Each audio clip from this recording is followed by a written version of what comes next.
Hello ಎಲ್ರಿಗೂ ನಮಸ್ಕಾರ. India versus England first test day 2ನಲ್ಲಿ ಇಂಗ್ಲೆಂಡ್ ಕೊಂಚ ಕಮ್ ಬ್ಯಾಕ್ ಮಾಡಿದೆ ಅಂತಲೇ ಹೇಳ್ಬೋದು. ಸೊ ನಿನ್ನೆಗಿಂತ ಸಖತ್ತಾಗಿಯೇ ಫೈಟ್ ಕೊಟ್ಟಿದ್ದಾರೆ ಇವತ್ತು ಇಂಗ್ಲೆಂಡ್ ಅಂತಲೇ ಹೇಳ್ಬೋದು.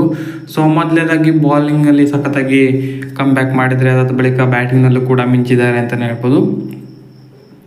ಮತ್ತೊಮ್ಮೆ ಬುಮ್ರಾ ಒಬ್ಬರೇ ಏಕಾಂಗಿ ಹೋರಾಟ ಕೊಡ್ತಿದ್ದಾರೆ ಬಾಲಿಂಗ್ನಲ್ಲಿ. ಸೊ BGT ಥರನೇ ಇವಾಗಲೂ ಈ ಸೀರೀಸಲ್ಲೂ ಕೂಡ ಇವತ್ತು ಮುಂದುವರಿತು ಅಂತಲೇ ಹೇಳ್ಬೋದು. ಸೊ ಯಾರೂ ಕೂಡ ಬುಮ್ರಾಗೆ ಅಷ್ಟೊಂದು ವಿಕೆಟ್ ಕಾಲಮ್ಸ್ನಲ್ಲಿ ಸಾಥ್ ನೀಡಿಲ್ಲ ಅಂತಲೇ ಹೇಳ್ಬೋದು. ಸೊ ನೋಡೋಣ ನಾಳೆ ಫೇವರ್ಸ್ ಏನಾದರೂ ಚೇಂಜ್ ಆಗ್ಬೋದು ಅಂತ. ಸೊ ಸ್ಟಾರ್ಟ್ ಮಾಡಿದ್ರು ಇವತ್ತು ಮತ್ತೊಮ್ಮೆ ಶುಭ್ಮನ್ ಗಿಲ್ ಮತ್ತು ರಿಷಬ್ ಪಂತ್ ಸಖತ್ತಾಗಿಯೇ ಇವತ್ತು ಸ್ಟಾರ್ಟ್ ಮಾಡ್ತಾರೆ ಡೇನ.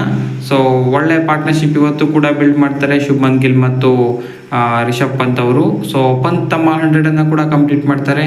ಸೊ ಗಿಲ್ ಕೂಡ ಚೆನ್ನಾಗಿಯೇ ಆಡ್ತಾ ಇರ್ತಾರೆ. ಸೊ ಈ ಪಾರ್ಟ್ನರ್ಶಿಪ್ನ ಬ್ರೇಕ್ ಮಾಡಿದ್ದು ಶೋಯಬ್ ಬಶೀರ್ ಅವರು.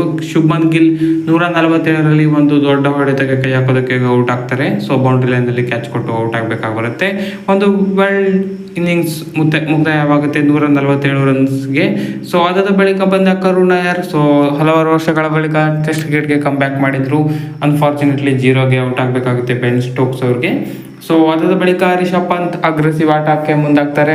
100 ಆದ ಬಳಿಕ ಬೌಂಡ್ರಿ ಸಿಕ್ಸರ್ಗಳ ಸುರಿಮಳೆಗೆತ್ತಾರೆ. ಸೊ 134 ಆಗಿದ್ದಾಗ ಒಂದು ಜಾಶ್ ಟಂಗ್ ಅವರಿಂದ ಒಂದು ಒಳ್ಳೆ ಬಾಲ್ ಬರುತ್ತೆ, ಔಟ್ ಆಗ್ತಾರೆ. 134 ರನ್ ಗಳಿಸಿ ಔಟ್ ಆಗ್ತಾರೆ. 12 ಬೌಂಡ್ರಿ ಹಾಗೂ 6 ಸಿಕ್ಸ್ ಇತ್ತು ಇವರ ಇನ್ನಿಂಗ್ಸ್ನಲ್ಲಿ. ಸೊ ಸಖತ್ತಾಗಿರೋ ಇನ್ನಿಂಗ್ಸ್ ಇದರೊಂದಿಗೆ ಎಂಡ್ ಆಗ್ತದೆ. ಇದರೊಂದಿಗೆ ಭಾರತ ಕೂಡ ಕೊಲ್ಯಾಪ್ಸ್ ಆಗುತ್ತೆ ಅಂತಲೇ ಹೇಳ್ಬೋದು. ಸೊ ಅದಾದ ಬಳಿಕ ಬಂದ ಠಾಕೂರ್ ಸ್ಟೋಕ್ಸ್ ಅವ್ರಿಗೆ ಔಟ್ ಆದರೆ, ಬುಮ್ರಾ ಜಾಶ್ ಟಂಗ್ ಅವ್ರಿಗೆ ಔಟ್ ಆಗ್ತಾರೆ. ಸೊ ಜಡೇಜಾ ಒಂದೆರಡು ಬೌಂಡ್ರಿ ಹೊಡಿತಾರೆ. ಸೊ ಹೊಡಿಲೇಬೇಕಿತ್ತು, ಯಾರು ಬ್ಯಾಟರ್ಸ್ ಇರೋದಿಲ್ಲ. ಸೊ ಹಾಗಾಗಿ ಅವರು ಕೂಡ ಹೊಡೆಯೋದಕ್ಕೆ ಹೋಗಿ ಔಟ್ ಆಗ್ತಾರೆ. ಸೊ ಜಾಶ್ ಟಂಗ್ ಕೊನೆಯಲ್ಲಿ 4 ವಿಕೆಟನ್ನು ಪಡೆದರೆ, ಬೆನ್ ಸ್ಟೋಕ್ಸ್ ನಿನ್ನೆಯಿಂದ ಕೂಡ ಚೆನ್ನಾಗಿ ಹಾಕಿದ್ರು, 4 ವಿಕೆಟನ್ನು ಪಡೀತಾರೆ. ಅದಲ್ಲದೆ ಬ್ರೈಡನ್ ಕಾಸ್ ಮತ್ತು ಶೋಯಬ್ ಬಶೀರ್ 1 ವಿಕೆಟನ್ನು ಪಡೀತಾರೆ. ಸೊ ಇದರೊಂದಿಗೆ ಭಾರತನ 471ಕ್ಕೆ ಆಲ್ ಔಟ್ ಮಾಡ್ತಾರೆ. ಸೊ ಒಳ್ಳೆ ಕಮ್ ಬ್ಯಾಕ್ ಮಾಡ್ತಾರೆ ಅಂತಲೇ ಹೇಳ್ಬೋದು ಇವತ್ತು ಇಂಗ್ಲೆಂಡ್ ಬೌಲರ್ಸು. 430ಕ್ಕೆ 4 ಇತ್ತು ಒಂದು ಹಂತದಲ್ಲಿ, ಭಾರತ 471ಕ್ಕೆ ಆಮೇಲೆ ಆಲ್ ಔಟ್ ಮಾಡಿದ್ದಾರೆ. ಸೊ ಒಳ್ಳೆ ಕಮ್ ಬ್ಯಾಕನ್ನು ಮಾಡಿದ್ದಾರೆ ಅಂತಲೇ ಹೇಳ್ಬೋದು. ಇಂಗ್ಲೆಂಡ್ ಬಾಲಿಂಗ್ ಕಡೆ ಬರೋದಾದರೆ ಇನ್ನು ಸ್ವಲ್ಪ ಓವರ್ಕಾಸ್ಟ್ ಕಂಡೀಷನ್ ಕೂಡ ಆಗಿತ್ತು ಆಮೇಲೆ. ಸೊ ಮಳೆ ಕೂಡ ಬಂತು ಇಂಗ್ಲೆಂಡ್ ಸ್ಟಾರ್ಟಿಂಗ್ ಮಾಡಬೇಕಾದ್ರೆ. ಸೊ ಮೊದಲೇ ಒಳ್ಳೆ ಬ್ರೇಕ್ ಥ್ರೂ ಕೊಡ್ತಾರೆ ಜಸ್ಪ್ರೀತ್ ಬುಮ್ರಾ. ಜಾಕ್ ರಾವ್ಲೆನ ಔಟ್ ಮಾಡೋ ಮುಖಾಂತರ ಕೇವಲ 4 ರನ್ಗೆ ಜಾಕ್ ರಾವ್ಲೆ ಔಟ್ ಆಗ್ತಾರೆ. 4ಕ್ಕೆ 1 ವಿಕೆಟ್ ಕಳೆದುಕೊಳ್ಳುತ್ತೆ ಇಂಗ್ಲೆಂಡು.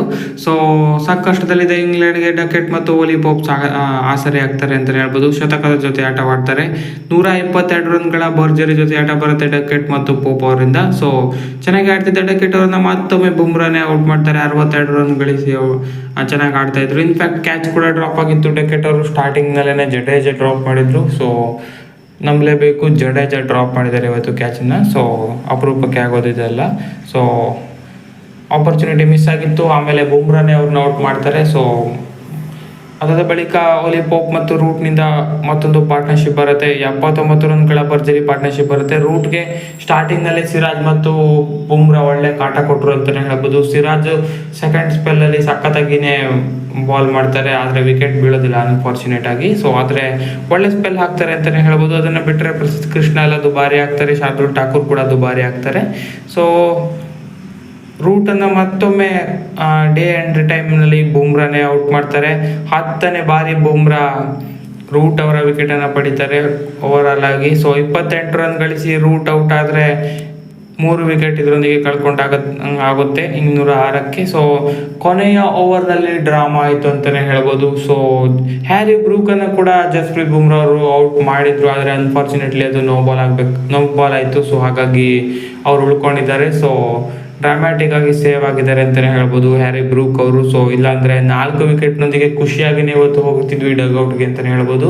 ಸೊ ಆವಾಗಲೇ ಹೇಳಿದಾಗಿನೇ ಬುಮ್ರಾ ಒಬ್ಬರೇ ಕಾಟ ಕೊಡ್ತಾ ಇರೋದು ಇಂಗ್ಲೆಂಡ್ಗೆ. ಸೊ ಮತ್ತೊಮ್ಮೆ ಏಕಾಂಗಿ ಹೋರಾಟ ಕೊಡ್ತಿದ್ದಾರೆ ಅಂತಲೇ ಹೇಳ್ಬೋದು. ಮತ್ತು ಯಾರು ಕೂಡ ವಿಕೆಟ್ಸ್ ಕಾಲಮ್ನಲ್ಲಿ ಬಂದಿಲ್ಲ. ಸೊ ಇದು ಖಂಡಿತವಾಗ್ಲೂ ಕಾಡುತ್ತೆ ಭಾರತದ ಬೌಲಿಂಗ್ ಲೈನಪ್ಗೆ ಅಂತಲೇ ಹೇಳ್ಬೋದು. ಯಾಕಂದರೆ ಬುಮ್ರಾಗೆ ರೆಸ್ಟ್ ಕೊಟ್ಟರೆ ಯಾರು ಕೂಡ ಯಾರು ವಿಕೆಟ್ ತೆಗಿತಾರೆ ಅನ್ನೋ ಪ್ರಶ್ನೆ ಬರುತ್ತೆ. ಸೊ ಹಾಗಾಗಿ ಅದಕ್ಕೆ ಉತ್ತರ ಕಂಡುಕೊಳ್ಬೇಕಾಗಿದೆ. ನೋಡೋಣ ನಾಳೆ ಯಾರ್ಯಾರು ಸಾಥ್ ಕೊಡ್ತಾರೆ ಬುಮ್ರಾಗೆ, ಇಲ್ಲ ಅವರೇ ಹೋರಾಟ ಮಾಡ್ತಾರ ಏನು ಅಂತ. ಸೊ ಸದ್ಯಕ್ಕಂತೂ 1 ವಿಕೆಟ್ ಲಾಸ್ ಆಗಿದೆ ಅಂತಲೇ ಹೇಳ್ಬೋದು ನೋ ಬಾಲ್ನಿಂದ. ನೋಡೋಣ ನಾಳೆ ಅವ್ರನ್ನ ಬೇಗ ಔಟ್ ಮಾಡ್ಬೋದು.